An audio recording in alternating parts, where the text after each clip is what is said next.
8 seconds. Barons put the ball in play. They look. Down court it goes to Flip. Back he goes in. Dry shoots. It's blocked by Hartnett. Hartnett with the ball. 4 seconds. Down court the Hemans. 2 seconds. 1 second. The ball game is over. The Miners win it.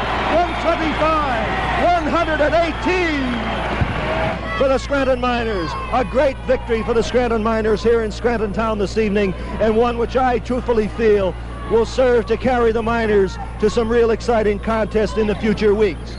For the Miners, the top scorer playing a beautiful ball game, Jimmy Boeheim with 30 points. 30 points. That's a lot. I didn't score 30 a lot down there. That was pretty good, but yeah, that was a big rivalry game, and it was good to win that game. Big game. Scranton and Wilkes-Barre are pretty close together. We're lucky that this radio broadcast has been preserved, because you're going to have to play this for Buddy and Jimmy and Sissy so that they believe you scored 30 in a game. They don't think I could even play. They don't think I was any good, probably. Well, those had to be some really special times. I mean, professional basketball, like you said when we first started, only 10 or 12 NBA teams at the time. If there were 10 men to a team, that's about 120. There's over 350, 400 players in the NBA today. So your whole league of NBA guys. Yeah, there were a lot of really good players, and everybody lived in New York or Philly, Jersey, a couple guys from Washington, because everybody had to drive in. Everybody had a regular job pretty much during the week. It was a really competitive league, really good coaches, really good players. A lot of NBA players dropped down to play in the league, or they were on their way up. It was a heck of a league. Thank you very much for listening, everybody. This is your Scranton Miners station, WICK Radio in Scranton, and we're happy tonight. Welcome to Good Seats Still Available, a curious little podcast devoted to exploring what used to be in professional sports. Here's your host, Tim Hanlon. Hey now, everybody. How are you? My name is Tim Hanlon, and of course, this is Good Seats Still Available, the curious little podcast that is devoted to what used to be in professional sports. Thank you for finding us, downloading us, putting us in your earbuds, whatever you do to kind of listen in and digest and ingest whatever we got for you each and every week. We appreciate it. And we're going to really get into the depths of what used to be in pro sports this week. And it's a topic we've been very much looking forward to. Once we first found out that a book about it was going to be coming out. Yes, as you got the sort of hint in, I got to get into the specifics of what you just heard. Syl Sobel and Jay Rosenstein are our guests this week, and this is an exploration of what used to be known as the Eastern Professional Basketball League, otherwise known as the EBL. It was first known as the Eastern Pennsylvania Basketball League, and we'll get into the sort of roots of that story, because a lot of this league was centered in Pennsylvania, the eastern part of it, but not for its latter years, when it was known as the Eastern Basketball Association. And that was, as we kind of hinted at and nibbled at in some previous episodes, the precursor to what became the CBA, the Continental Basketball Association. Fascinating stories around all of that kind of stuff. But we're going to get into the years of the Eastern Pennsylvania Basketball League. Well, it was 1 year. That was its initial year back in the late 1940s. That became for many years the EPBL, the Eastern Professional Basketball League, or shortened the EBL. And we get into a fascinating sort of story. Very, I guess you could call it semi-pro-ish, but it certainly was very much professional. This was around the time during the late 1940s, 1950s, and a lot of the 1960s and the early 1970s before it converted into becoming the CBA and more officially related to the NBA. You might remember those years as somewhat ragtag. I mean, the NBA was itself relatively new back in the 50s, itself having sort of morphed into existence from the BAA and the NBL and some other sort of tributaries, as we've talked about.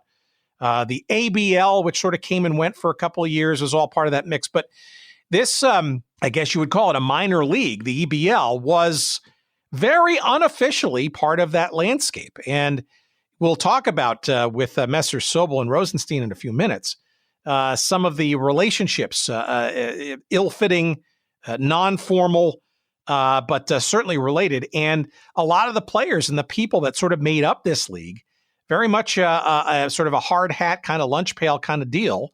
Yes, professional, but you were playing in sort of small to mid-sized cities or big towns, if you will, in Pennsylvania largely. They did expand a little bit into some other states and other places.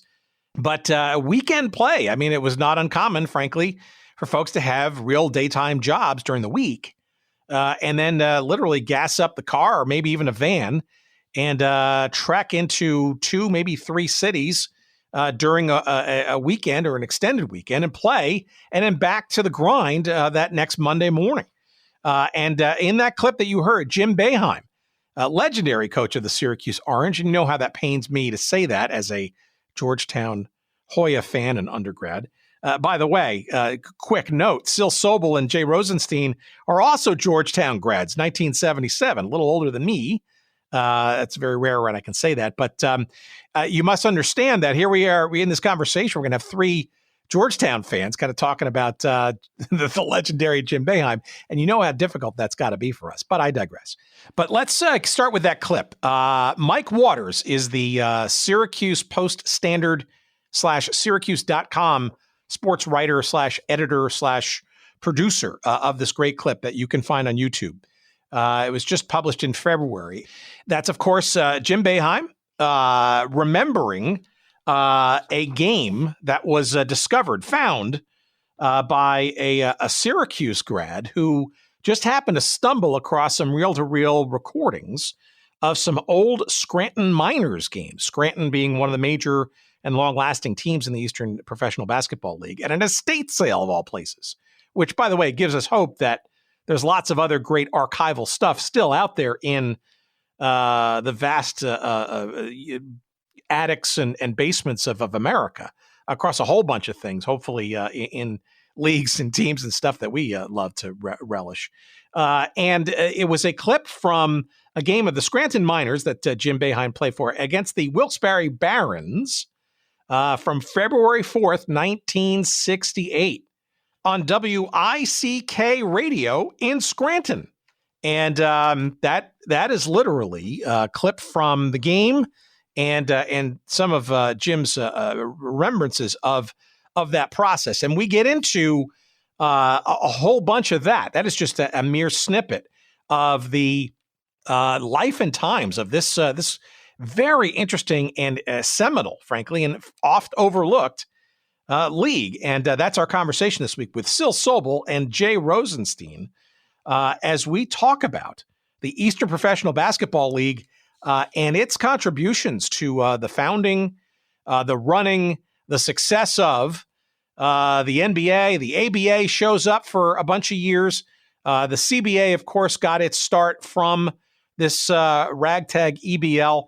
And we even get into the story as to how that occurred. The Eastern Basketball Association, as this league was known in over the last 10 years of its existence, before the CBA actually became the official name of it.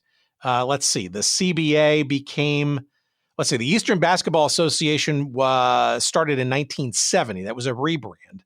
And then the CBA itself came, I want to say, about almost 10 years later than that. And the story of the Anchorage Northern Knights, absolutely has a role to play in all this.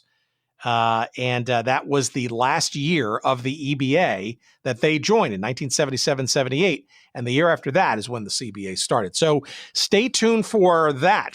Come for the Pennsylvania teams. Stick around for Anchorage and the doorstep of the CBA. All of that and more coming up in our conversation with Syl and Jay in just a few moments' time. This is fun and really enlightening stuff. Let's see. This week we're gonna tease a brand new sponsor. I apologize in advance. I do not have the official promo code for you yet. But if you tune in a couple of weeks, you'll have it, and you'll see it in all of our social media and emails and newsletters and all that kind of stuff. But if you just can't wait, I highly recommend our brand new sponsor. One of them coming up. It's Rebound Vintage Hoops. ReboundVintageHoops.com, all one word. And like the name implies, it's all great logos on all kinds of great shirts and hoodies and sweatshirts and T-shirts and all that kind of stuff. And boy, oh boy, do they come through in spades this week at reboundvintagehoops.com. You want that Allentown Jets logo commemorated in a long sleeve T-shirt or a short sleeve shirt or a coffee mug or whatever. How about the Easton Madisons? You remember them? I think they played from 1956 to 1962 in the EPBL. They are commemorated in many forms of shirts and other garb. The Lancaster Lightning, which then became later on and years later the Lancaster Red Roses. Yes, there they are. They're all there for you. Let's see what else. The Scranton Aces. Yes, that was another name. The Scranton Apollos were also part of the mix. The Wilkes-Barre Barons, we mentioned earlier, all of them and more, all there for you. It in a great, sportswear garb. It's all there for you at reboundvintagehoops.com. Again, reboundvintagehoops.com.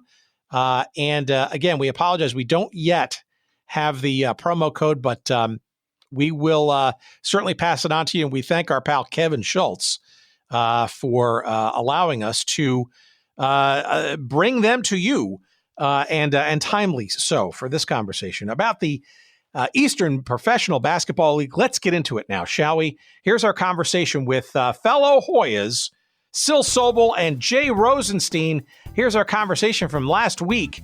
Please, as always, sit back and enjoy.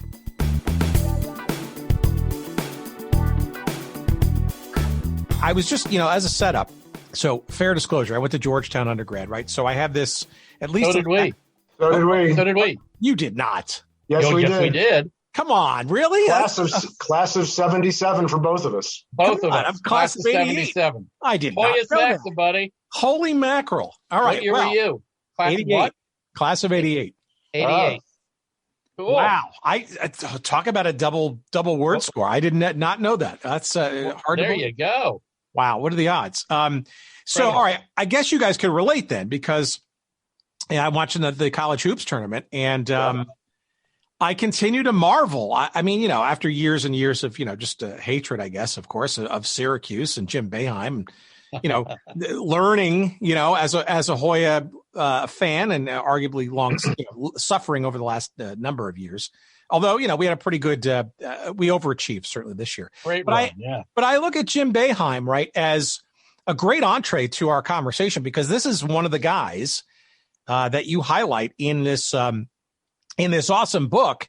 And I think it just speaks to, there's just one example of, just the deep, rich cultural and systemic part of the history of basketball on all fronts that this Eastern Pro Basketball League brought about. And I guess I'm just really curious, how do you guys stumble into this topic in the first place?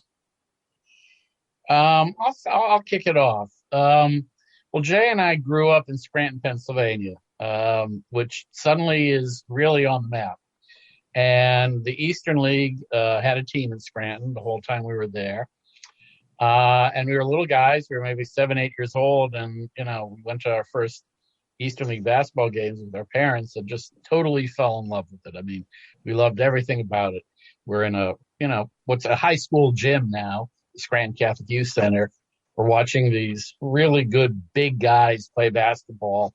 Back then in the early 60s, there were big crowds. It was really exciting. And you're right on top of the action. I mean, you're seeing really good basketball players up close. And, it became our thing. We'd go to all the games, either, with our dads or with one of the dads, or sit together, whatever. And we grew up, and did this all through high school, went to college at Georgetown together, kind of went our separate ways, but still stayed close and in touch. And always, whenever we get together, there'd always be stories about the Eastern League. We'd start talking because there was some comical stories and some great players. And inevitably we'd say, someday, Jay, we got to write a book, or someday, Syl, we got to write a book. Because we were both writers. We both had careers that involved writing. And about 4 years ago, I had retired and Jay was still working, but contemplating retirement. And we said, you know what? We always say someday we're going to write a book. Well, now's the day. Let's start. So, it was something that we had always talked about, and we'd always stayed close to it. And we just kind of dug in, and it kind of built up its own momentum. And Tim, I'd like to add to that just a fun story involving my family. And it is an example of how our family was an Eastern League Scranton Miners family. In 1964, my brother turned 13, and he was going to have a bar mitzvah party. It turns out that my parents made a mistake by scheduling the bar mitzvah party on the night of a Miners game. And when my brother found this out, he put up a fuss. He's threatened. I'll go to the party, but I'm going to leave and go to try to watch the game. Oh, that's the other thing. The CYC in Scranton, the Catholic Youth Center, that's where the Miners have played for many years. They were 1 block away from where the venue was for the bar mitzvah party. My brother was saying, I'm going. No, my parents said, no, you can't, blah, blah, blah. Anyhow, the whole thing got resolved because my parents agreed to let my brother and me and our friends and cousins, whatever, listen to the game on a pocket transistor radio. And that's what solved the whole problem. So I think, that's one of my early memories of my belief that, the Eastern League really meant a lot to me and to a lot of other people. So this is a story that's rooted, I guess, literally and figuratively in Scranton. And sure enough, Jim Boeheim, as I was alluding to earlier, shows up in that story because he was part of that team, I think, for a year or two, no? 6 years. 6 years, yeah. 6 years. Okay, there you go. So maybe that's just a nice entree because you're describing a thematic that is very common in our various travels over the last 4 years of doing the show. And that's sort of a childhood sort of memory or introduction, I guess, to this thing called sports, right? Whether it's pro or, and literally in your figurative hometown, right? You're literally getting to see top tier or pretty darn good or close to top tier professional basketball literally on your doorstep. And that's got to be a thrilling and almost hard to believe kind of phenomenon when you're growing up as a kid, right? Literally down the street, going to see some hoops. Well, I mean, and here's the thing, and it really wasn't until Jay and I got into the project. And you're right, this was top tier basketball. But at the time, we didn't realize it because in the 1960s, there were 8, 9, maybe 10 NBA teams. I mean, the league just started expanding in the mid 60s when the ABA came along. So there's, say, 10 NBA teams tops. The roster had 10 players or so. So there are 100 guys in the NBA. Where do the next best players play? Well, the next best league is the Eastern League. Now there are 450 players in the NBA today. So do the math. Those 100 guys in the Eastern League would have been NBA players today, and some of them might have been all-star players today. At least Hubie Brown said that. So, yes, you're right. This is really top-tier basketball. We knew it was good, and we're living in a small town, and we see one NBA game on TV a week. So we didn't have a standard of comparison, but we know these are really good players. And, here we are watching these guys up close and identifying with them. And you talk about Jim Boeheim. Well, Boeheim kind of looks pretty much the same way now as he did then, except he's a little older looking. He was always kind of scrawny. And I think he whines a lot more, but that's me as a Georgetown fan growing up hating Syracuse. But I digress. Well, that was fair. But actually, I got to tell you a funny story at the end of this. But Boeheim was, a skinny guy with glasses. Well, I mean, none of us were giants. And we had a friend, Jay and I, our mutual best friend growing up was a guy named Scotty Greenhouse, who was also a skinny guy with glasses. Well, Scotty adored Boeheim. As a matter of fact, and he had the same kind of round-shouldered, look, and he didn't have much of a jump shot. His jump shot was more like a lean and a push. But Scotty adored Boeheim. And we'd believe Scotty was the one of all of us who ended up having a college basketball career, so he picked the right guy to emulate. But Boeheim came along in the last year. He was a rookie, the last year of the Eastern League before the ABA. And then when the ABA was formed in 1967, 20 to 30 of the best players in the Eastern League all left for the ABA. So Boeheim goes from being like the 6th, 7th man to being one of the top players in the minors and one of the top players in the league. So he actually had a very good career there. And he cannot say enough good things about the Eastern League. I got to tell you, being a Georgetown guy like you, I was not a Syracuse fan over the years, but I interviewed Jim and told him I'm from Scranton. And as kind of low key a guy as he is, he got absolutely effusive when he was talking about the Eastern League.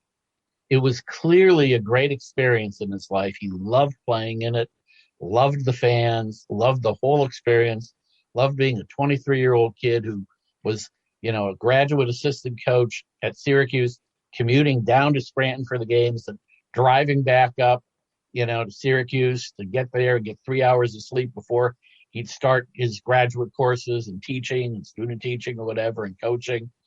And really, really was a great interview and just so helpful. So when the interview was over, I said, Coach, I got a confession to make. He said, what's that? I said, I went to Georgetown. He said, well, that's all right. It's a great school. I said, but I got another thing to admit. He said, what's that? I said, my daughter went to grad school at Syracuse. He said, aha, you atoned for your sins. So guy's got a sense of humor. I'm now a big fan. What can I say? Well, as we're recording this, they're making their way through the tournament this year. And I'm proud to say, actually, that I've reformed and I have them going maybe another round or so. So, it's a real testament to, his staying power. And, he's absolutely sort of salt of the earth and foundational in this story, among a whole bunch of others, which I'm sure we'll get to. Syl, maybe you can kind of give us a step back here. And help us attempt a 3-point shot in terms of sort of what is this league sort of in its formation. It actually started in Pennsylvania, oddly enough. Right. Maybe you can maybe set the tone about sort of the scenario around this, because as we've learned in a lot of different conversations, right, there was a lot of, maturation that sort of happened in the 30s and the 40s, right? A lot of ragtagness around what this pro basketball thing was going to look like. And maybe you can put the Eastern League sort of in the midst of that and how it became such a crucial part in it in the decades to come. Sure. The league started in 1946. And at that time, there was kind of a post-war boom of expansion, of formation of basketball leagues. You had two major leagues, professional leagues in existence at that time: the American Basketball League, ABL, and the National Basketball League, the NBL. And 1946, World War II is over. You have a lot of athletes, former college players coming back. They're looking to play basketball, make a few bucks. You've got people who've got some entertainment, some money in their pocket, and the economy's starting to boom, and people want to go out, they want to have a good time. So you had a whole bunch of minor leagues, as you say, ragtag, kind of rough and tumble minor leagues, especially in the Northeast, because New York City at that time was the mecca for college basketball, and college basketball was the game. Pro basketball was just sort of transitioning from barnstorming independent teams to organized leagues.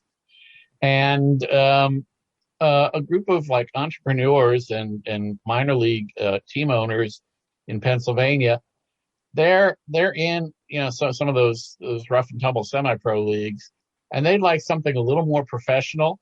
They're also hoping to get their teams into like the ABL or another league that's forming called the BAA, the Basketball Association of America, which eventually would become the NBA. So it was sort of a group grope, I guess, in terms of trying to form something along the lines of professional. And it sounds like this was, for some folks, especially in the smaller markets in Pennsylvania and elsewhere, sort of maybe hey, we better get our hats into the ring if we're going to even get into this game. Yeah, I think that's right. And what you see is, a lot of teams forming and changing leagues and changing cities and players playing for multiple teams. And it's really like the wild, wild west. I mean, it's a free for all. There's even, college players who want to keep their eligibility but make a few bucks. So they're playing under assumed names. Or one team of Villanova players, including Paul Arizin, was wearing masks and called themselves the Masked Marvels, and they're playing games. So you've got all this going on, and a group of sports promoters, sports team owners in Pennsylvania, eastern Pennsylvania, decided, well, let's form our own league. Now, supposedly one of them, Eddie White, who was the impresario in Wilkes-Barre, wanted to get into the BAA, but Red Auerbach didn't like him, so he couldn't get in the BAA. So they said, oh, heck with it, let's form our own league. So this is how the Eastern League is formed. They had like 6 teams, 5 in Pennsylvania, 1 in Binghamton, New York. It lasted 8 games, and then they came down to Pottsville, Pennsylvania. And they're getting mostly, Pennsylvania area players, local players.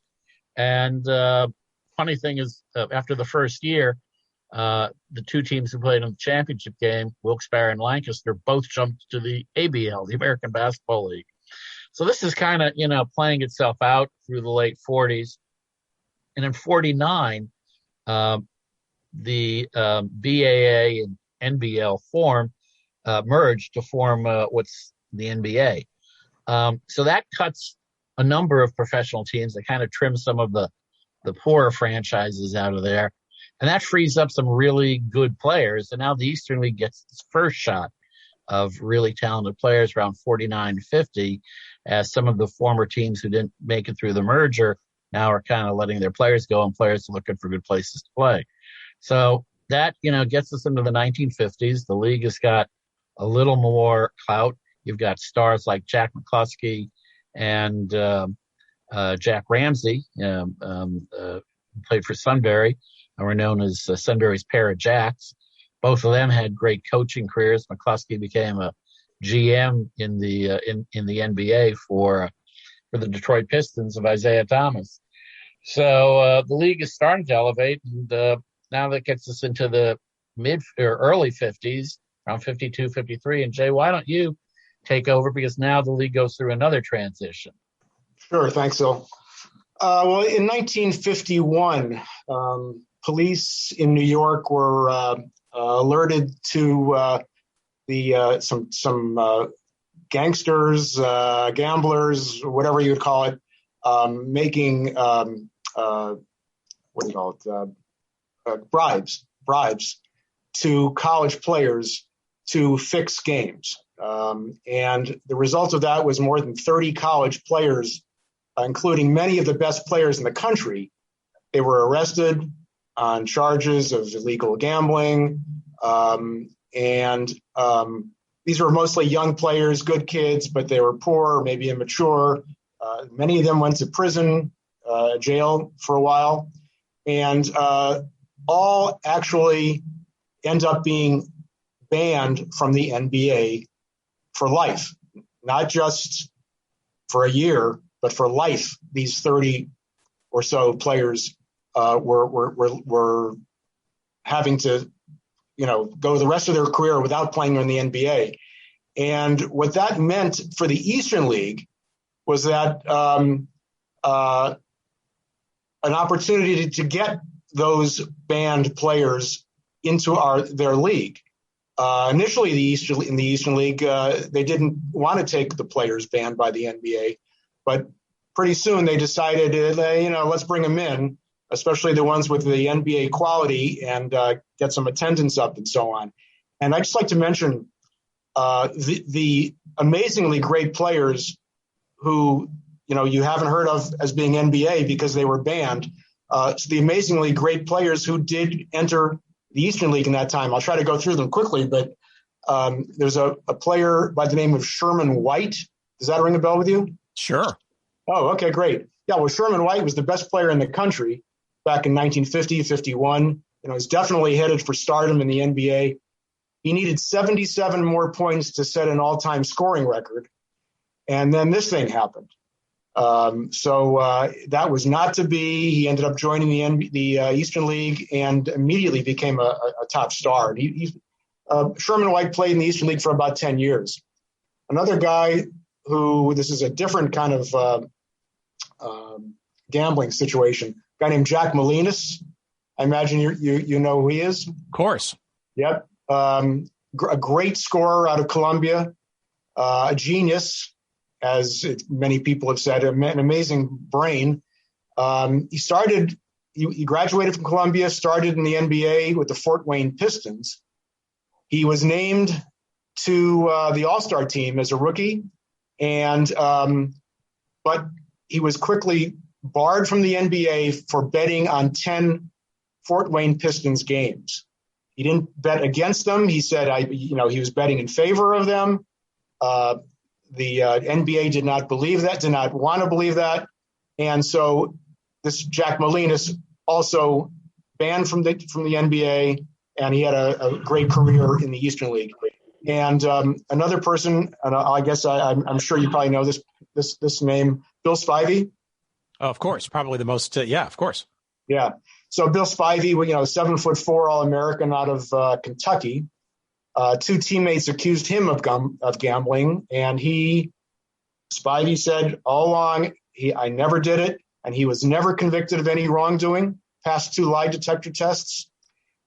Even so, the NBA still refused to let him in, and so Bill Spivey ended up in the Eastern League, and he was a great player in the Eastern League for 10 years.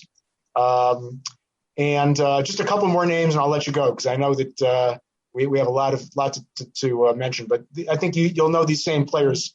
Back in the 1950-51 time period, the CCNY team, City College of New York, was the best team in the country.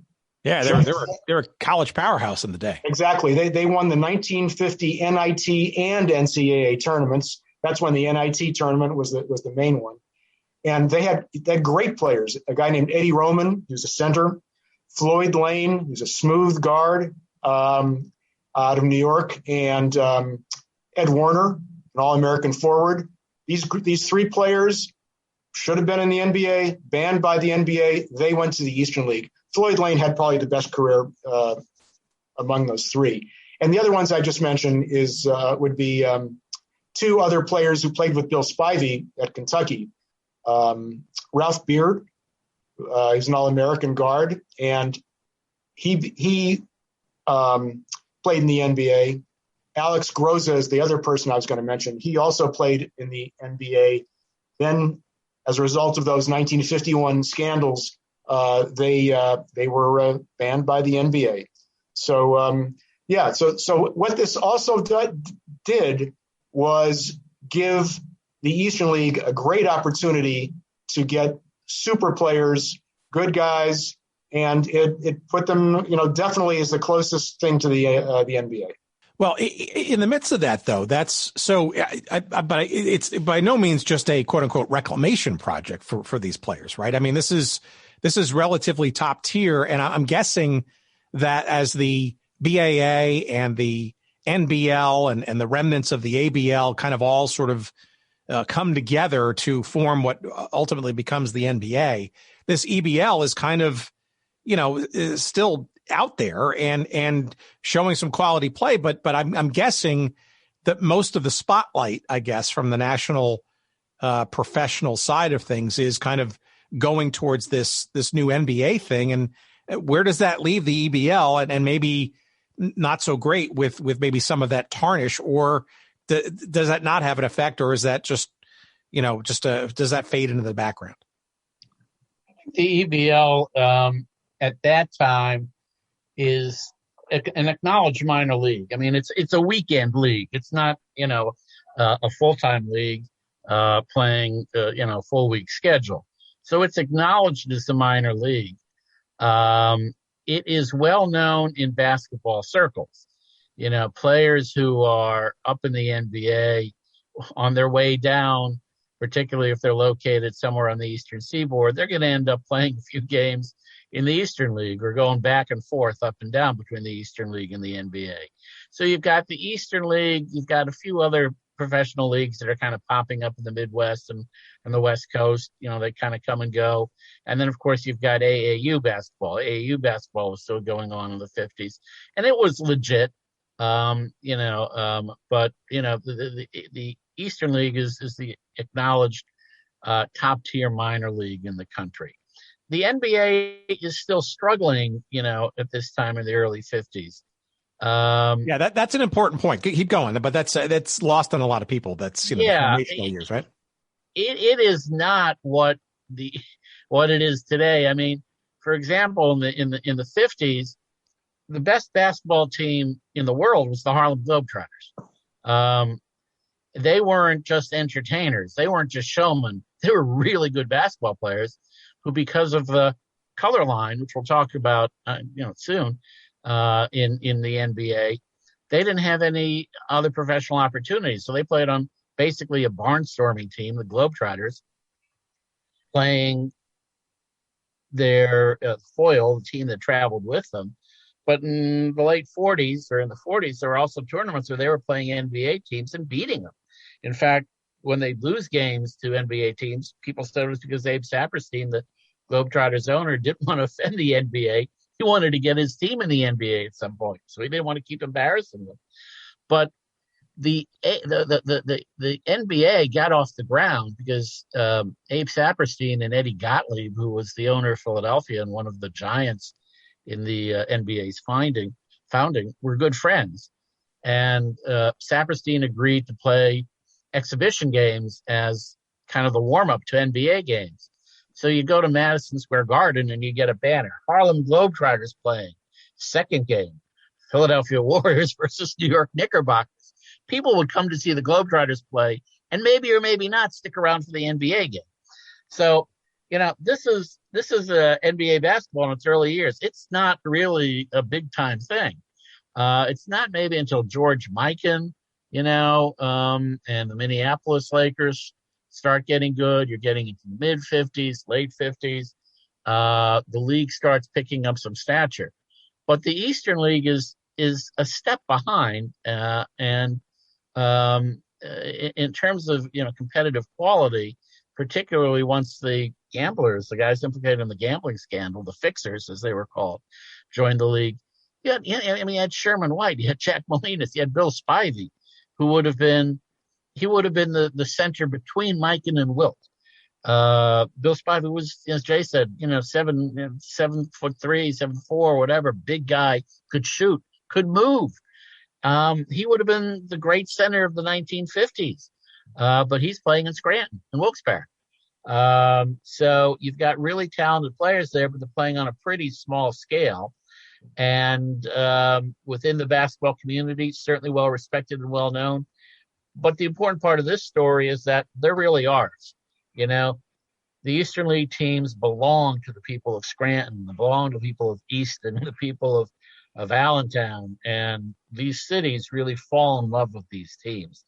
And there's this love story going on, and these rivalries going on, particularly between Scranton and Wilkes-Barre, which kind of grew out of, the coal country rivalries back in the days when each town had its own baseball teams, and each coal mine had its own teams.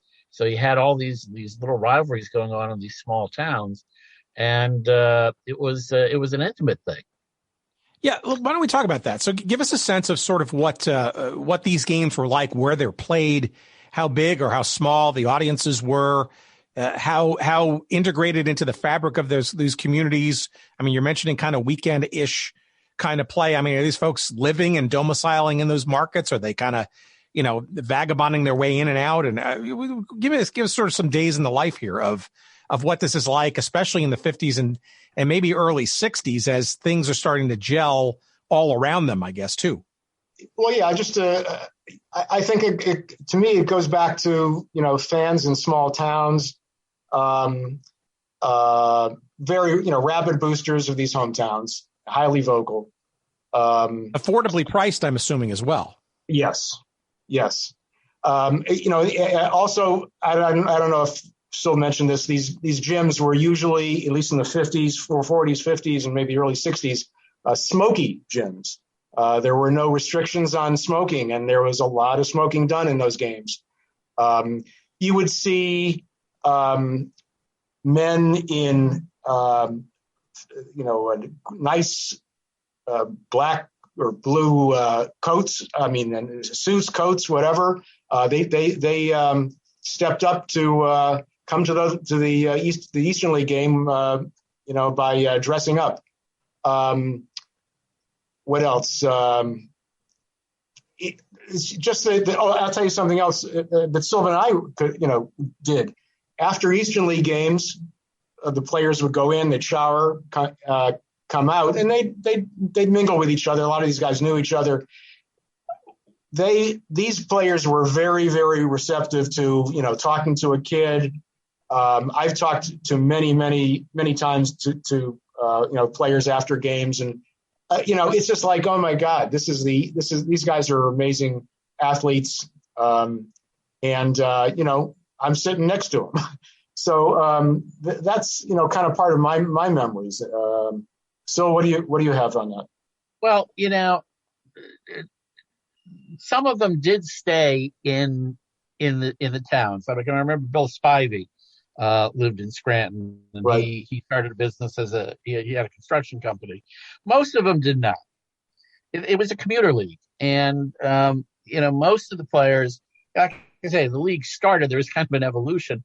It started with local guys, mostly from the hometown or near the hometown, or definitely Pennsylvania colleges.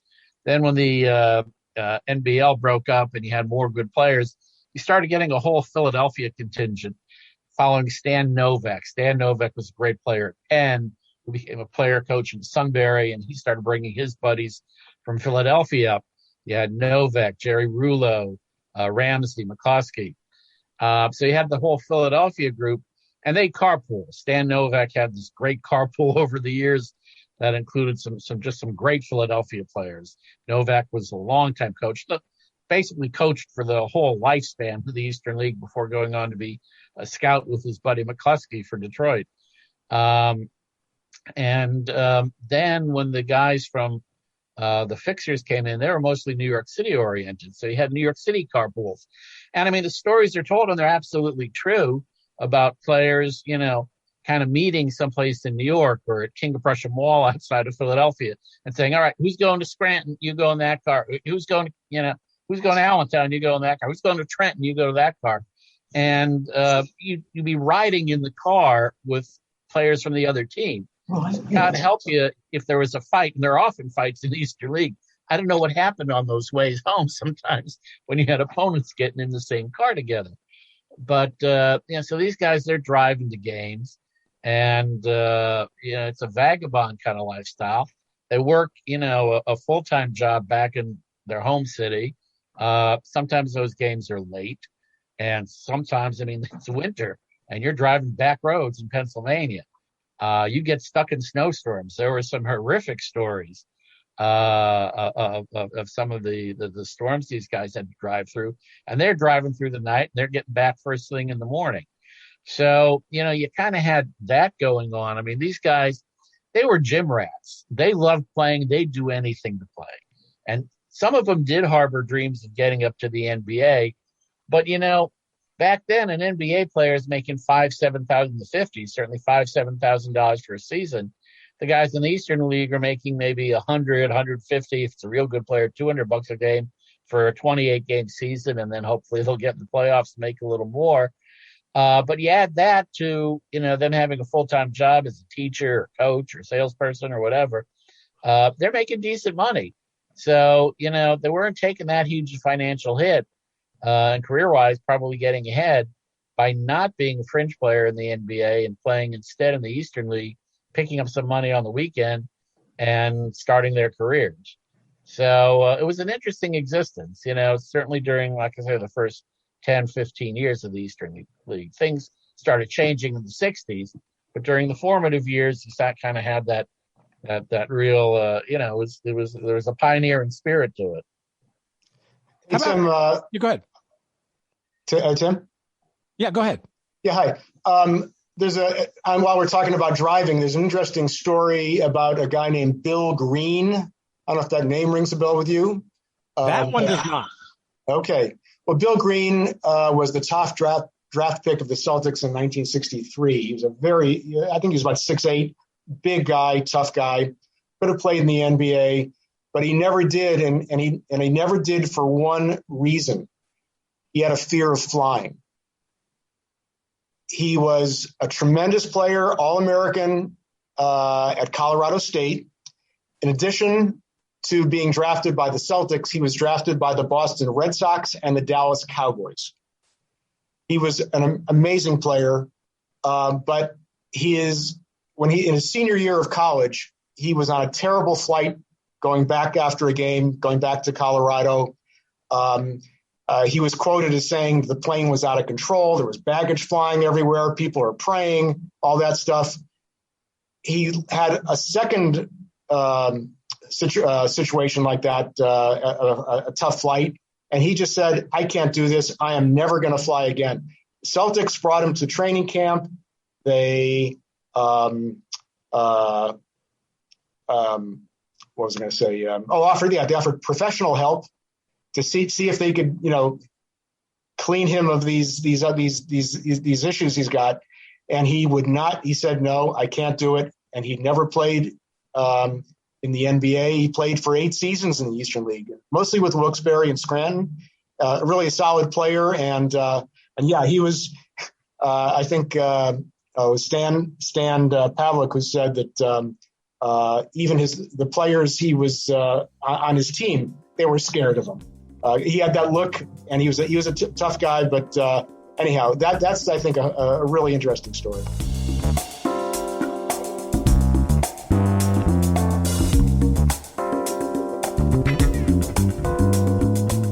All right, what's this? Blue Chew. All right, Blue Chew is making waves and bringing more confidence to the bedroom, guys. Hey, Blue Chew is a unique online service that delivers the same active ingredients as Viagra and Cialis, but in chewable form and at a fraction of the cost. Blue Chew's tablets combat, he says, all forms of ED and can help men gain extra confidence for when it's time to perform. Blue Chew is an online prescription service, so no visits to the doctor's office, no awkward conversations, and no waiting in line at the pharmacy. And it ships right to your door in a discreet package. The process is simple. Sign up at bluechew.com, consult with one of their licensed medical providers, and once you're approved, you'll receive your prescription within days. The best part? It's all done online. Blue Chew's licensed medical providers work with you to find the right ingredient and strength for your prescription. Don't like swallowing pills? No problems here. Blue Chew's sildenafil and tadalafil, you say that 3 times fast, tablets are chewable. Yes, Blue Chew's tablets are made in the USA and they prepare and ship direct, so it's cheaper than a pharmacy. So, if you could benefit from some extra confidence when it's time to perform, visit bluechew.com for more details and important safety information. And of course, we've got a special deal for our great listeners. Try Blue Chew free. Yeah, free when you use the promo code GOODSEATS at checkout. Just pay $5 shipping. That's Blue Chew. That's BLUECHEW. BlueChew.com. Promo code GOODSEATS to receive your first month free. And of course, we thank Blue Chew for sponsoring this little episode here. And now back to our conversation.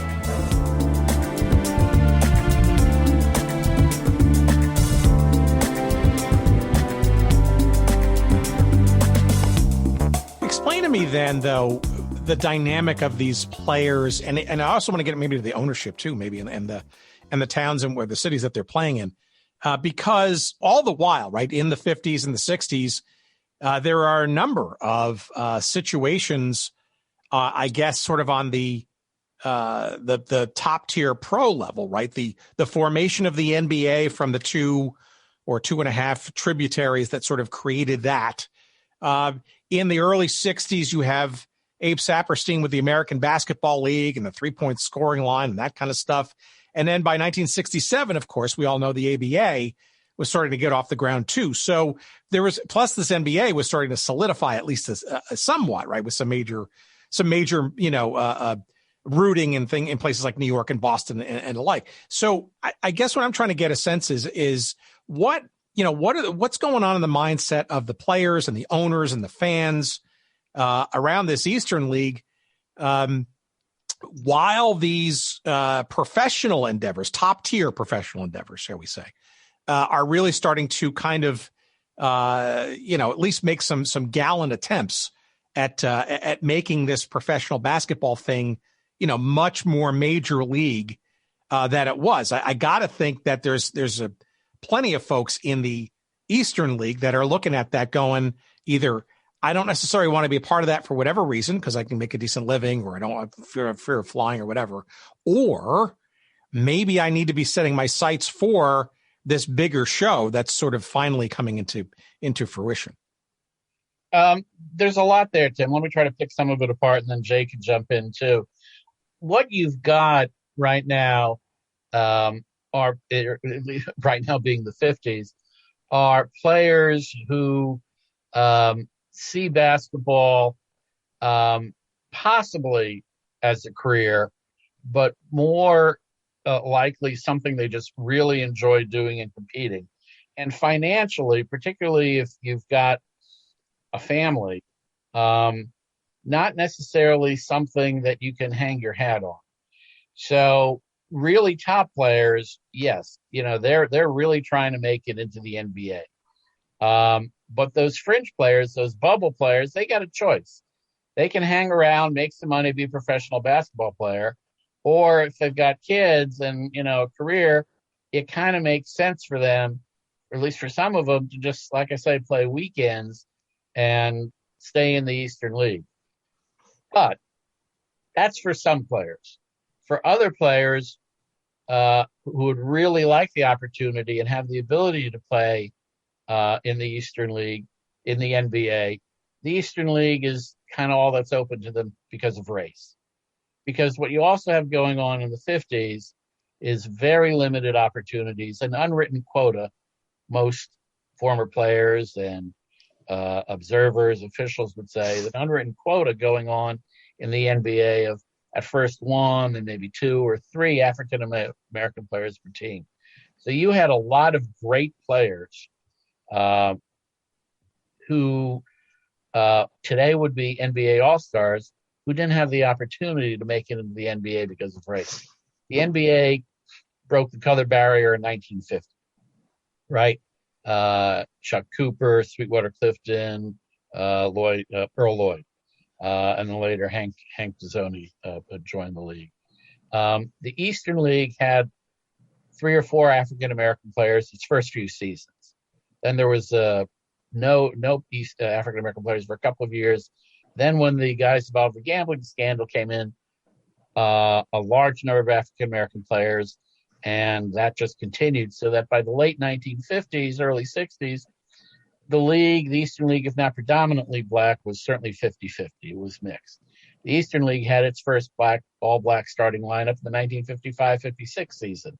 The NBA didn't have one until 1964, the Boston Celtics. So, in a sense, what you had was, I won't say it was like the Negro Leagues because it was integrated, but it served the same purpose as the Negro Leagues. Some of the really best African-American players in the country could only play in the Eastern League or couldn't play in the NBA, so the Eastern League was the next best opportunity. They would have liked to play in the Eastern League, but numbers were very limited and doubly limited for them. But yes, there were players who were hoping that they could work their way up to the NBA. And some players did. There were a number of players who would go back and forth, play a few games. And there were a number of players who played in the NBA who, would get cut, and then they'd play in the Eastern League and hope to work their way back. So for the players, there was a sense that, yes, it's either a step on the way up or a stepping stone on the way down, or an alternative for those of us who would be fringe NBA players, but this way get a leg up in career, can still play a highly competitive level of basketball. For the owner's perspective, what the Eastern League desperately always wanted was an agreement, a working agreement with the NBA that would be similar to what baseball had with minor leagues. They wanted money. They wanted NBA teams to pay them a certain amount of players, a certain amount of money to take care of their players and then groom them to get up to the NBA. And that never really happened for a variety of reasons. One of which was when the Eastern League opened its doors to the gamblers, the NBA didn't want anything to do with that. So that kind of put a bit of a damper on it. So you have the Eastern League kind of flirting with the NBA, trying to keep a good relationship with it. You've got some teams who are sending players down. You've got some Eastern League owners who are developing relationships with executives of the NBA. Some teams were able to develop kind of informal relationships, but you didn't have a formal working agreement between the Eastern League and the NBA until very late in the Eastern League's life. And then the CBA started one up, but that's the late 70s, early 80s. So you're right. There is this kind of, we've got our eye on it. We want to be part of it. But the NBA is kind of evolving, and the Eastern League is kind of taking its role as perhaps a place where we can get some experience and players and referees can work their way up. But it's not a kind of formal thing in the sense of minor league baseball. Does that make sense?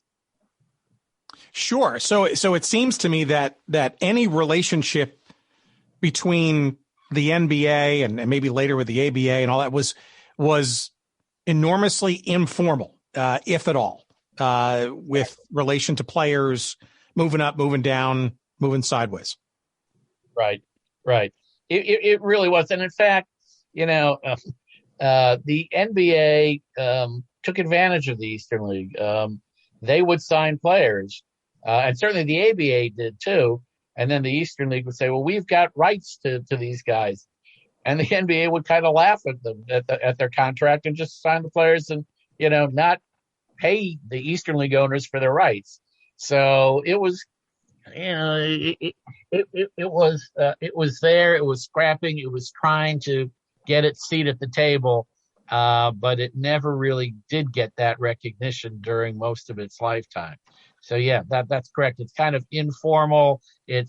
We'll take good players from your league, but we're not really gonna be financial partners in any way. So I think that would be a fair way to describe it. And Tim, what I was thinking of are a couple of things. We know that there was the unwritten.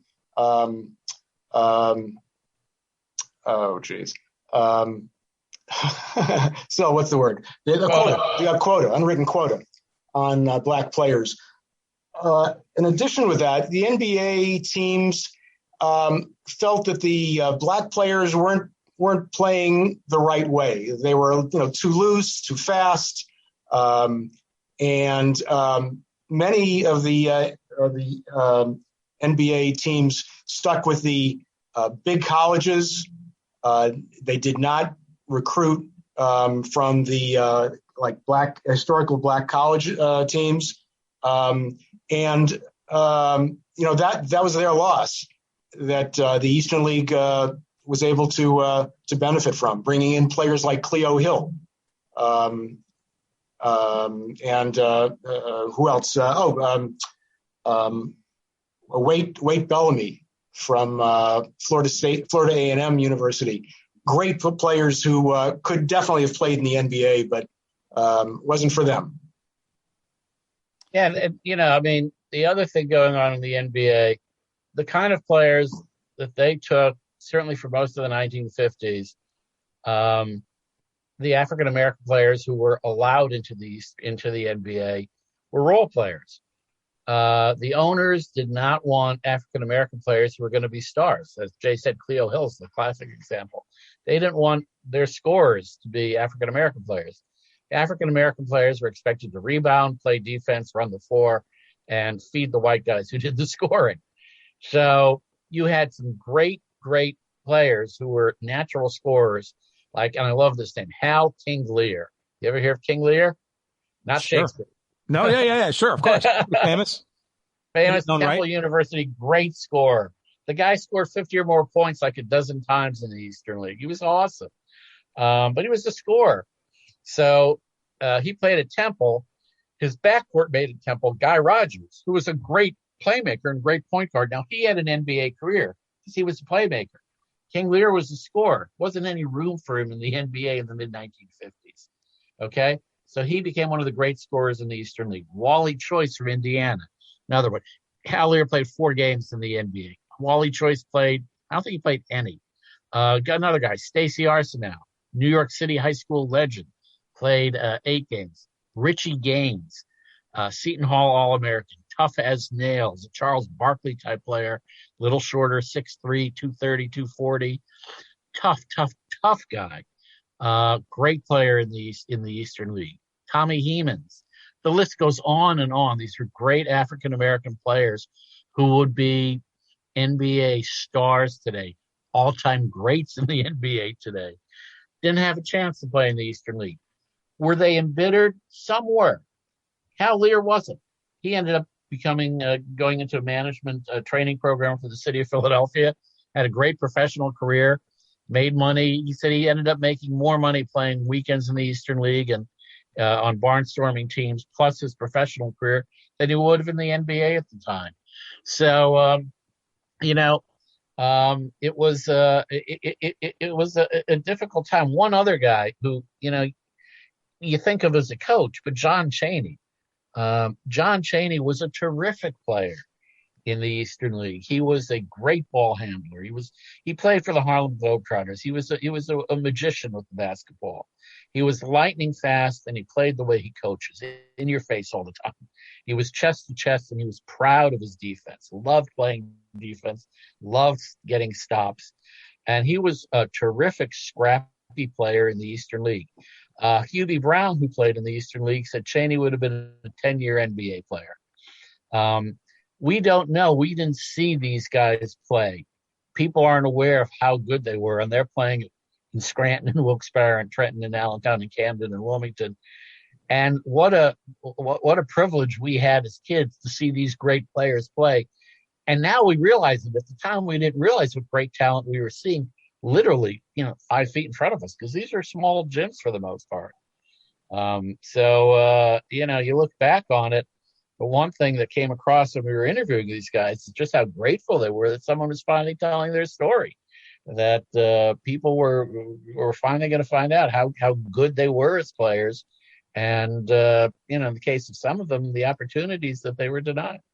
Hey, and Tim, also on that line of topic, many Eastern League players became successful as coaches.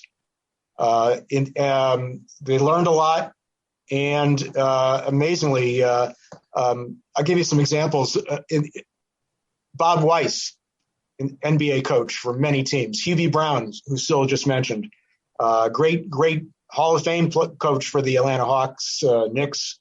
Larry Costello, he played 1 year in the Eastern League, and then he became a coach in the NBA. Jack Ramsey from the Philadelphia 76ers. I think we mentioned him before, and Jack McCloskey, who I think Syl mentioned before. And then as far as college coaches, you have John Chaney, you have Jim Boeheim.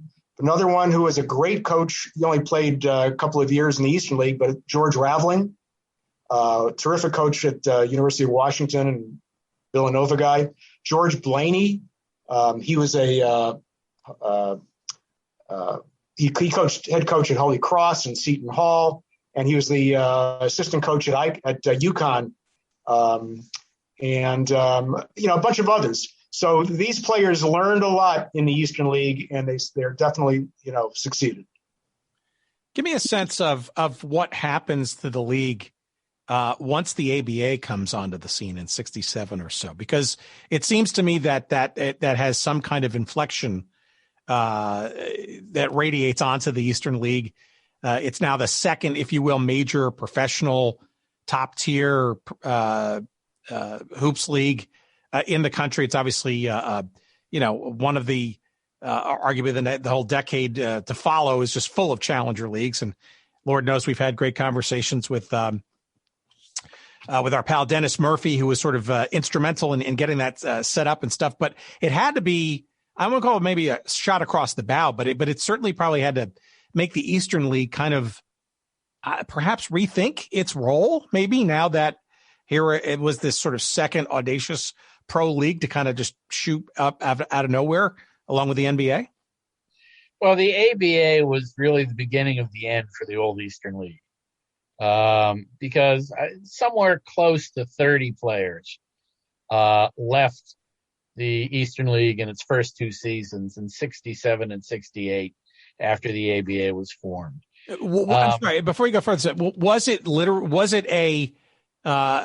just a proving ground and or recruitment vehicle for the ABA? Is that one of the first places they went to sort of stock up on talent as they get oh going? Yeah. Did you ever read Terry Pluto's book, Loose Balls? Oh, it's of course. We've been trying to get Terry on the show for years, and someday we'll get him.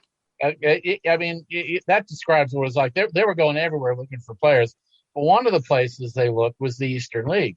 And they took the top tier of talent. I can't remember the statistic. I should have prepared for the game.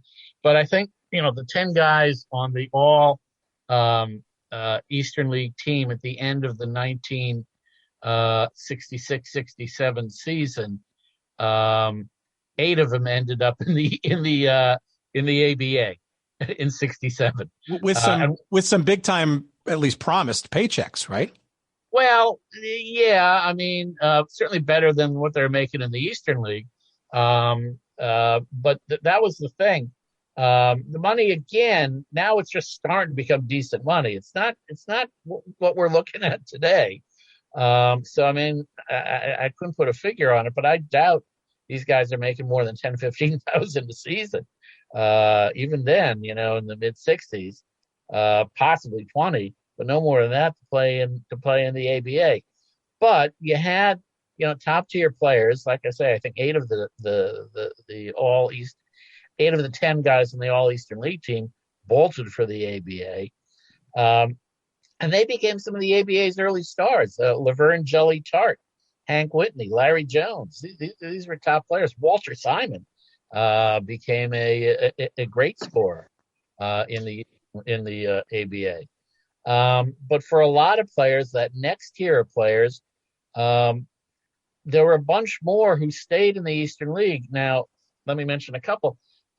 Wade Bellamy, who Jay mentioned before, great scorer, but he said the ABA was looking to get guys cheap. And by this time, he had 2 kids, and he's teaching in Wilmington, Delaware. So, the money he would have made to play, in the ABA wasn't attractive enough for him to leave his teaching job and the money he made in the Eastern League. Same thing with Swish McKinney, one of the great names ever. Cleveland Swish McKinney, but everyone called him Swish. You ever hear Swish McKinney? I have now. Oh, well, there you go. Yeah, he's something. One of the greatest players. Sonny Hill called him one of the greatest Eastern League players no one ever heard about. Swish McKinney was a self-made player, grew up in Oakland, California, went to famous McClymonds High School, which produced Bill Russells, Beta Pinson, Cornell Green, on and on. Great athletes came out of McClymonds High School in Oakland. Swish was a high school athlete. At 16, the principal tells him, basically, you've passed all of our classes. There's no more courses available for you to take. You're going to have to leave. So he said, what? He goes, but, I want to play basketball. He goes, well, no, you've taken all of our courses. Swish was a bright guy, good student. So at 16, he's got to leave high school. He kind of tools around, goes to community college for a while, ends up in the Army, gets stationed in Panama, where he's put in charge of a rec center, spends 8, 10, 12 hours a day playing basketball at the rec center at the Army base in the Panama Canal. Becomes an all-Army basketball player, plays on the 1963 Pan Am team with Willis Reed and some other great players. Gets a look with the St. Louis Hawks, but, he said, I got into camp and I counted the number of African-American players and I knew I wasn't going to make it. And Swish became one of the great scorers in the Eastern League.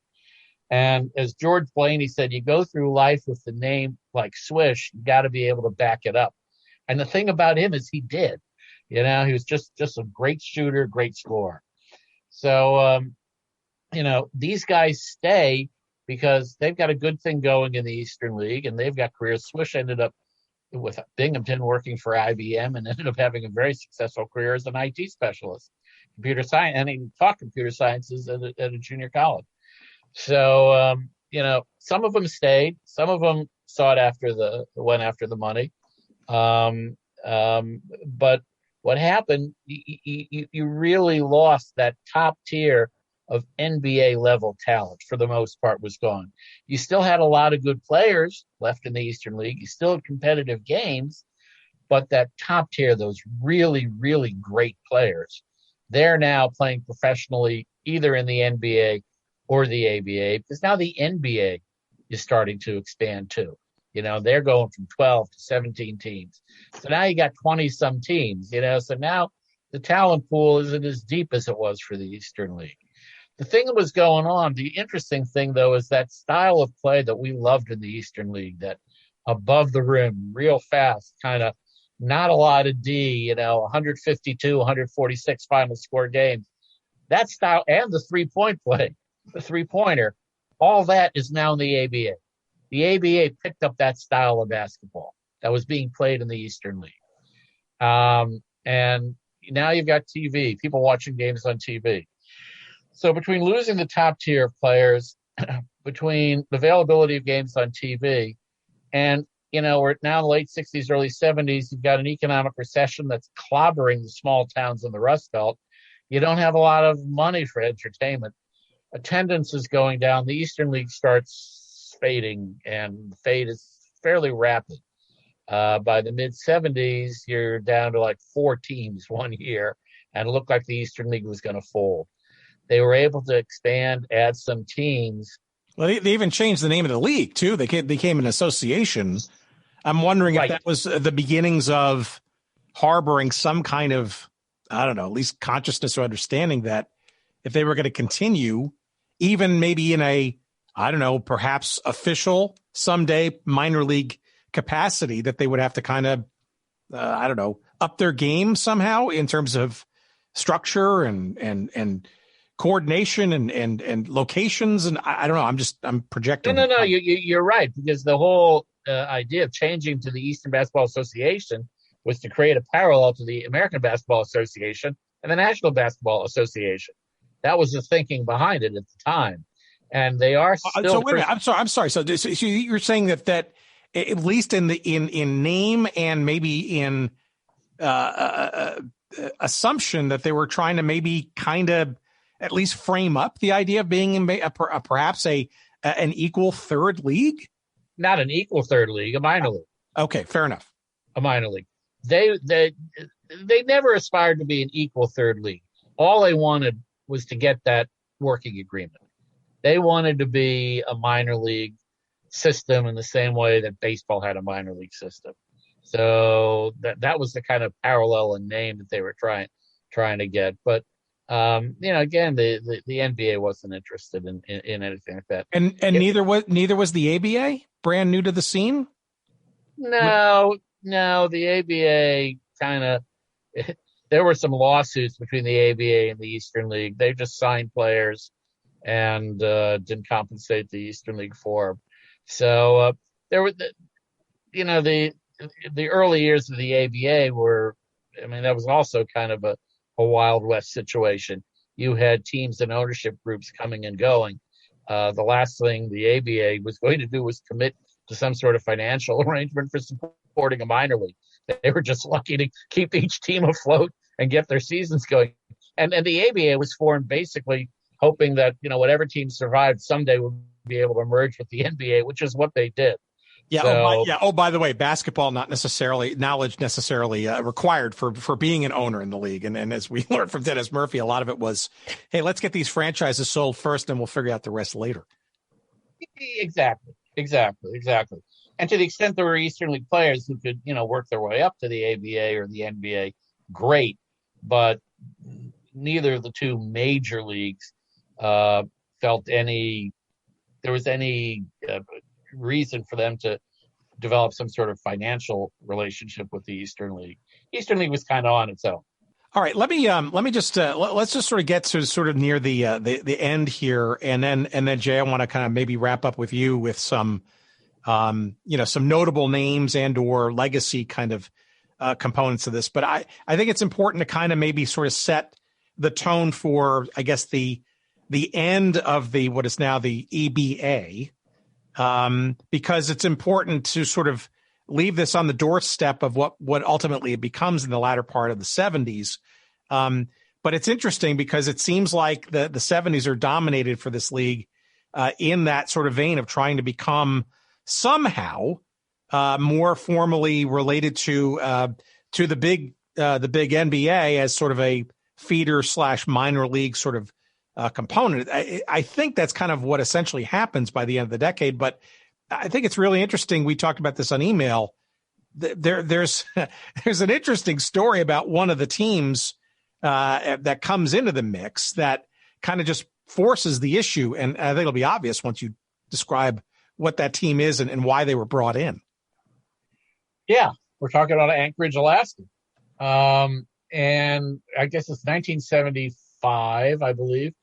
And there's a new owner, a new commissioner of the Eastern League. And I got to tell the story of how Steve Kaufman became commissioner of the Eastern League. The Eastern League had 4 teams left at the end of the 1974-75 season. It looked like it was going to fold. The commissioner had been one of the former team owners who was kind of a part-time commissioner, and he didn't really want to do it anymore. The league was kind of folding. They're looking for a new commissioner. And there's this young lawyer in Philadelphia named Steve Kaufman who loves sports, and he's got a CPA, he's got his law degree, and he's starting a tax accounting firm, and he's like 26 years old. And his father-in-law just, loves talking about Steve. And his father-in-law goes to this diner every morning outside of Philadelphia for breakfast, and he's a regular. And one of the other regulars, Stan Novak, who's the longtime great coach in the Eastern League. And the father-in-law talks to Novak and says, I've got a son-in-law who would love to work for your league. Novak says, have him talk to me.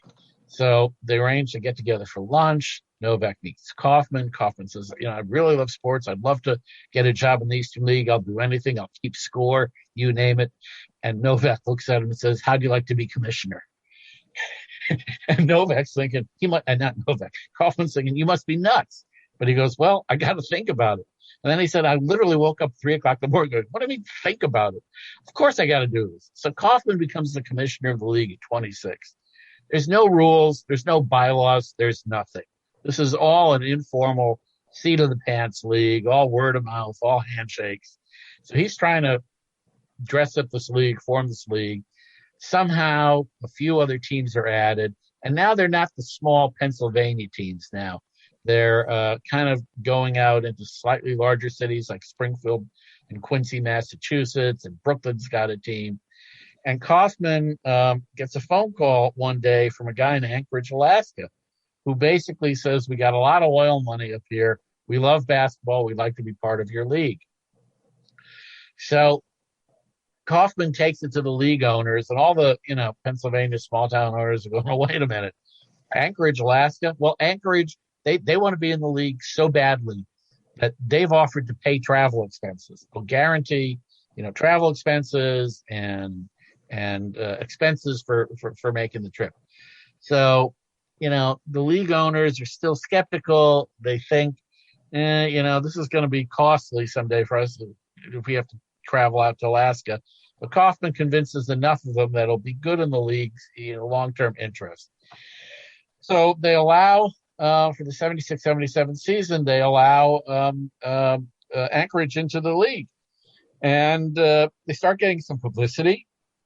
They realize, it's a good thing. Now some other mid-sized cities are interested. And it kind of gets the league, gets it through its tough times, and it's surviving. But, now they're looking for teams all around, the country, not just in the East. So travel is becoming an issue for the smaller market teams, the old Eastern League teams. So kind of one by one, they start dropping off. They can't afford to travel places like South Dakota and stuff like that. And even at one point, Hawaii had a team. So they decide, well, if we're really going to be a league that's going to be nationwide, and if we're going to get the attention of the NBA so that they'll want to develop a relationship with us, we can't be the Eastern League anymore. We got to have a name that reflects more our status. And they have an owners meeting, and basically the newer teams are all for, let's change the name, let's expand, let's go all over the country. And the 2 or 3 owners left from Pennsylvania are digging their heels and say, no, we can't afford this. It's going to kill us. So Steve Kaufman is no longer the commissioner now. He's gone on. He's now become a player agent for some of the former players who played in the league. The new commissioner is a guy named Jim Drucker, and Drucker convinces the league that the owners to change their name to the Continental Basketball Association to reflect the fact that they are now a nationwide continental league. And he promises that if the small town owners can't afford it, the league will buy their franchises at a fair market value. And that's basically what happens. The league expands to mid-sized cities that have arenas and have corporate sponsorship. And one by one, all of the old Eastern League teams leave. Drucker gets a relationship with the NBA where they will pay a certain stipend each year to the league, to the CBA, and provide players. And more importantly, the CBA becomes the a training ground for referees.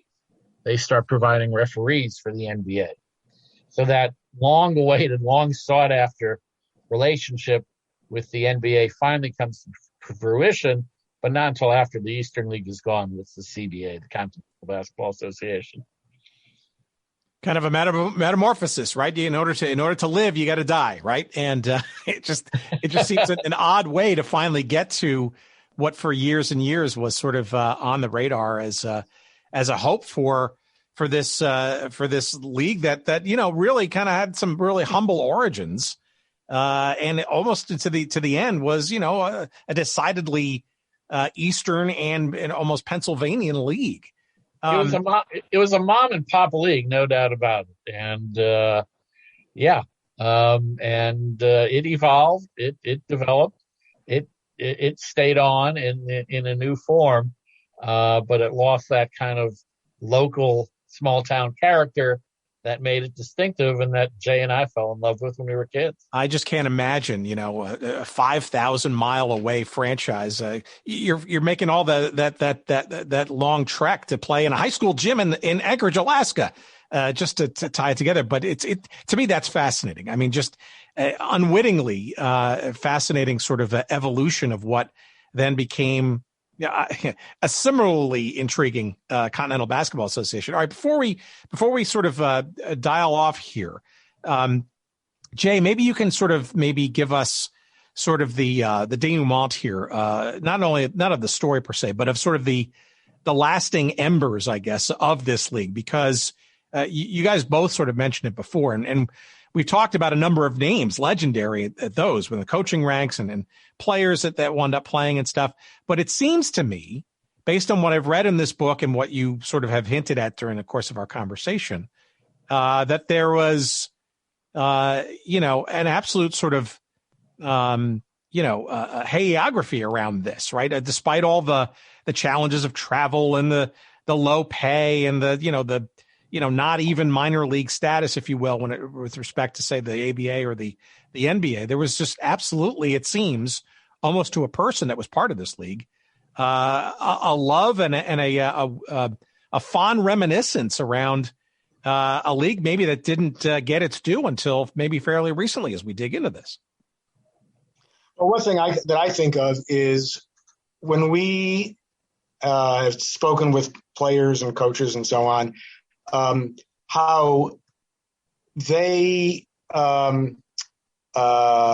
were wanted to talk about the way it was in the old days, and especially in the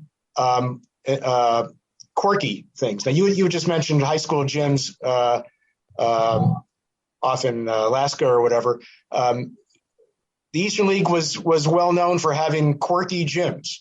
Especially one in Sunbury, Pennsylvania, where the gym had a wall so close to one of the baskets that the players had to go up vertically to make a layup. That same gym had a stage right next to the playing floor. And, players are saying you have to like run around to just get back into take a shot. You have to kind of like go all over. You also had a Kingston Armory. This is in Wilkes-Barre, Pennsylvania. And the thing about the people, every time we would get together, not every time we'd get together, but many times we'd get together, talk about the old days. This Kingston Armory, very big. There was only one shower in one shower room for both teams. And that's, so I think of, you get a kick out of these stories. And that's kind of what, my kind of takeaway is that it was a great period of time. The world was different. That's one of the reasons that Syl and I wrote this book. We wanted to get the story known of what these players did for so many years. Where do you guys sort of see the history of these teams kind of living on? I would imagine because the successor of the EBL/EBA, became the CBA, which itself had its own fits and starts and then untimely or maybe timely demise decades later. But we kind of, for whatever reason, we kind of obsess about sort of where original teams and maybe previously domiciled franchises and stuff, might sort of live on, I guess, truly, legitimately, when it comes to things like throwbacks and memories and institutional histories and stuff and whatnot.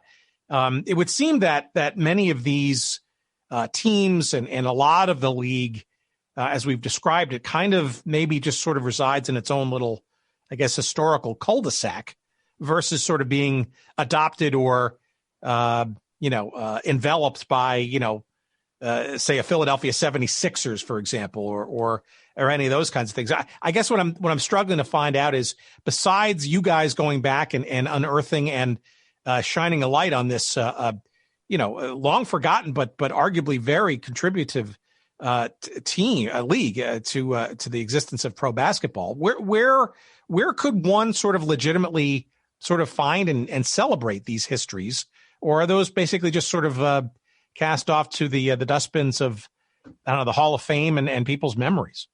Not even the Hall of Fame. I mean, you're right. This story would not have been told but for this book. I mean, to be honest with you, the Eastern League is much beloved by anybody and everybody who played in it, grew up watching it. There is a reverence, a fondness for the league, both from the players and the fans and the owners and the referees. But that story was never told. There's no book been written about the Eastern League. Charlie Rosen has written a number of basketball books that mention the Eastern League to some extent. There have been some chapters about the Eastern League in some books. The Eastern League gets mentioned in Loose Balls when they talk about the formation of the ABA. But really, the story was in danger of dying with the players and the people who watched it until our book comes out. And I can't tell you, I mean, it was universal. Every player we talked with, everyone was saying how glad they were that finally someone is writing a story about the Eastern League so that people will know about it. Hubie Brown told us many times, and we talked to him. Hubie Brown has been great. He was a player for, I think, 3 years in the Eastern League, and absolutely every time said, you're doing a great thing. You're bringing back to life some great old-time basketball players who very few people have ever heard of. And now people know about them. Now people know about the league. Several players have said, the NBA, the Hall of Fame, the Naismith Memorial Hall of Fame, really should have a section or an exhibit or something on the Eastern League. To my knowledge, they don't. And if you've got any contacts at the Hall of Fame, and if anyone out there has any contacts at the Hall of Fame, we got to get a little section on the Eastern League established so that people know about it. It was a great part of professional basketball. The Eastern League, in many ways, paved the way for today's NBA because the style of play that they're playing in the NBA today, that's what they're playing in the Eastern League in the 1950s. So, it is a story that was in danger of disappearing. And I'll tell you, when Jay and I started this book, we didn't think we were doing this historical service. But I think we very quickly learned, as we were talking to guys like Hubie Brown and John Chaney, Howie Landa, how important this story is and how important it is that it gets told, particularly for African-American players who never had that chance to play in the NBA and get the recognition they deserve. People need to know how good Wally Choice was, how good Richie Gaines was, how great Hal Lear was, Swish McKinney, all these guys. Bill Spivey deserves to have his story told too. So, I think that's what we're doing. That's what this book does. It tells the story of a lot of great basketball players who were born a generation too soon. And Tim, along these lines, as an example of the appreciation that many people have for the Eastern League, there's a Facebook page, an Eastern League Facebook page that's got 1,000 members? Over 1,000, yeah. And it's very, very busy over there. And you could just tell these people remember the league, love the players. Just that's all I can think of for that. But I think it's worth remembering. Well, why do you think? Last question. Why do you think the Hall of Fame has not really sort of fully embraced and given this league its due? Is it because it was quote unquote minor league, because it was, kind of chipping away at the NBA or bringing up some issues around things like race and points, the betting sort of scandals and all that kind of stuff that they don't want to sort of remember and maybe want to just wallpaper over, or just overall ignorance? What is it? I'm guessing they don't know about it. I don't know. I really don't. And I'll tell you, I have sent some queries to the Hall of Fame, and I've gotten no response. I don't know, but I really, that's kind of the next thing on our to-do list is see if we can contact the Hall of Fame, and God knows we've done the research, and there are other people out there who are crazier than we are who've compiled statistical information about the Eastern League. As Jay was saying, there's some real fans out there who've got all kinds. There are enough people who could contribute data and mementos and stories and pictures and whatever the Hall of Fame needs to put together an exhibit or in a section on the Eastern League. I don't know why there isn't. And who knows? Maybe there is something there but I'm just not aware of. So it kind of was a story that was in danger of disappearing. Not sure why. I think it was one of those you had to be there. And one of my regrets was that we didn't think of decide to write the book sooner. Syl and I talked every so often for years. We would say, these great Eastern League stories, or we ought to write a book. And we just never. We were both working at the time, probably, and it's a shame. And it's partly because we've lost a lot of former players and coaches and so on, no longer with us, unfortunately.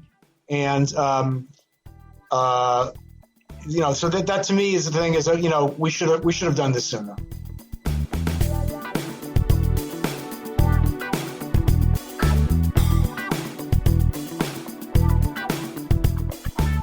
All right. Our thanks to Jay and Syl. That was great. Shame on all of us for not knowing more about this great league and very much a solid part of the fabric of the pro game for sure, and arguably the collegiate game too. Right? Jim Boeheim lives and breathes very vitally in the Syracuse basketball firmament. Again, much as it pains me to say that, wink, wink, nod, nod, and just part of the legend of this league. And thank goodness for his great memories, and thanks greatly too to the guys for finally putting it into convenient book form, and hopefully not the last of the explorations by them and us into the mighty Eastern Professional Basketball League, or perhaps the Eastern Pennsylvania Basketball League, or maybe even the Eastern Basketball Association. Whatever way you remember it, just remember it, will you? And we thank all those gentlemen for for those contributions and then some. Let's get you a copy of this book, shall we? It's called Boxed Out of the NBA, Remembering the Eastern Professional Basketball League. It is by our guests this week, Syl Sobel and Jay Rosenstein, forwarded by the great longtime sports writer Bob Ryan. It is available from our friends at Roman and Littlefield. Let's see. I think it's officially being released on the 14th of April. So depending on when you're listening to this, it is either soon to be released or it is already out. If it's in the soon to be released category, by all means, go to Amazon.com or there are plenty of other places you could pre-order it, or go to our website at goodseatsstillavailable.com and search up this episode number 209. And just click on the link and you'll give us a few shekels of love and consideration. Thank you very much. And you'll be whisked away to Amazon and you can pre-order it there and you'll get it just as soon as it's out, either in Kindle form or in hardcover. If it is the 14th or after of April, what are you waiting for? You absolutely have no excuse now. Same rules apply, just that you'll be able to get the book probably within a day or so of ordering it. So either way, you will have this book sooner rather than later. It certainly won't be too long, and highly encourage you get it. I've had the pleasure of having it in my hot little hands, at least digitally, for at least the last 4 months or so. And it's chock full of great stuff. And you basketball fiends will eat it up for sure. Highly encouraged, again, Boxed Out of the NBA. And we appreciate you considering a purchase. And we also appreciate you, again, visiting our website at goodseatsstillavailable.com. That's where all of our old episodes and all of our current and future episodes will be found. And of course, you'll find all of our social links there. Twitter at goodseatsstill, Instagram at goodseatsstillavailable, on Facebook. I think we're at goodseatsstillavailable as well there. And you will also be able to find a link to our email address, which happens to be hello@goodseatsstillavailable.com. Always happy to have your notes from that. And on the website, you will find a link, should you like to receive it, our weekly email newsletter. Gives you a little tip sheet as to what we're going to be talking about this coming week. Let's see. I don't know how much we want to say to our pal Jerry Payne. How could we forget Jerry? The great doctor, the good doctor. Good, great, depends on the day, depends on the time you ask him. But we, of course, always appreciate his efforts. And thank you for, of course, twiddling the knobs and adjusting the sound and making us sound somewhat decent. Once again this week, thank you, kind sir. And of course, thank you to everybody out there in listener land. We'll talk to you soon. More good things afoot and coming up. Stay safe, please. And please, let's also enjoy some spring. We've all earned it, I think. And take care until next week. Bye.